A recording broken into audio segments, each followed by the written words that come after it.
everyone लाग्यो काममा 2 महिनापछि काम गर्न जानु लाग्यो कस्तो फिल भइरह मेरो बिल्डिङ चाहिँ यही हो माथिसम्म छ सो काममा जानु लाग्यो अब थोरै 2-3 मिनट हिँड्नुपर्छ त्यसपछि त्यहाँ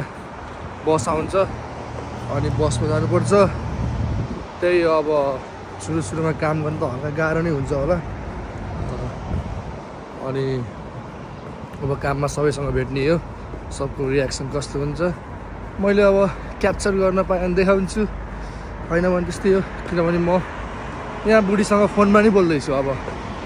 भिडियो नि बनाउनु पर्यो बुढीसँग त फोनमा नि बोल्नुपर्छ सो ह्याभ टु म्यानेज त्यही हो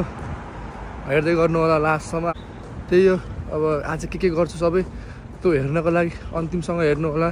त्यही हो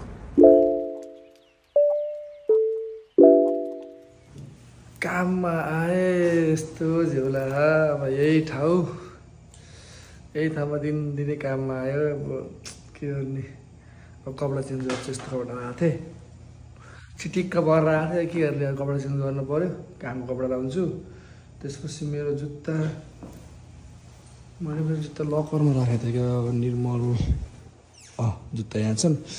जुत्ता लाउँछु त्यसपछि ट्र्याकको टी सर्ट ल्याएको त्यो लाउँछु अनि त्यसपछि काम गर्छु अनि हाम्रो 20 मिनटको ब्रेक हुन्छ बिचमा त्यस बिचमा बुढीसँग फोनमा कुरा गर्छु अनि त्यसपछि हाम्रो 7-8 घन्टाको सिफ्ट हुन्छ अनि म सिफ्ट सकेपछि घर जानेर भेट्छु त्यही गाइस हेर्दै गर्नु होला हेलो आज झन् हेर्नुहोस् पहिलो दिनमा टक्क लाएर 7 बजीदेखि 2 बजीसम्म गर्छु 7 घन्टा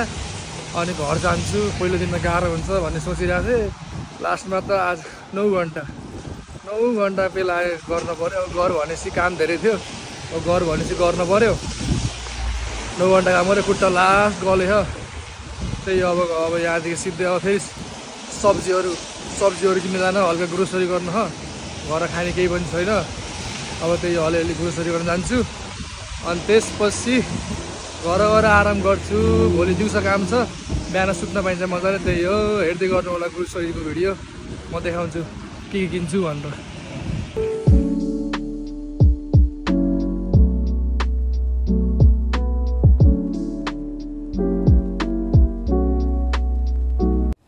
सामान किने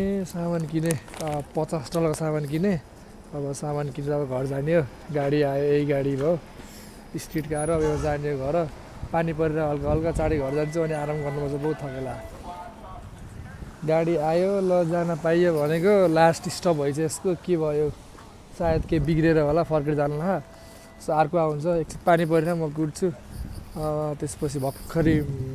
बुढीसँग फोन गरिरहेको थिएँ पिसाब गर्न उठेको एकछिन अनि फोन गरिन् त्यही भएर चाहिँ सामान किनेको भिडियो बनाउन पाएन सामान चाहिँ मैले 1 हप्तालाई पुग्ने जति किनेँ $50 को अरू चामल जस्तो केही पनि होइन सब्जी र फलफुल किनेको त्यही हो हेर्दै गर्नु होला डह्रो भिज्यो यार हात पानीले चुलुङ भिज्यो बिल्डिङ घर पुगेँ अब नास्ता खान लाग्यो त्यसपछि मोबाइल स्विच अफ भयो त्यो चार्ज नभएर अब नास्ता खान्छु अनि त्यसपछि एकछिन पल्टिन्छु अनि साँझ खाना बनाउनु पर्छ त्यही हो हेर्दै गर्नु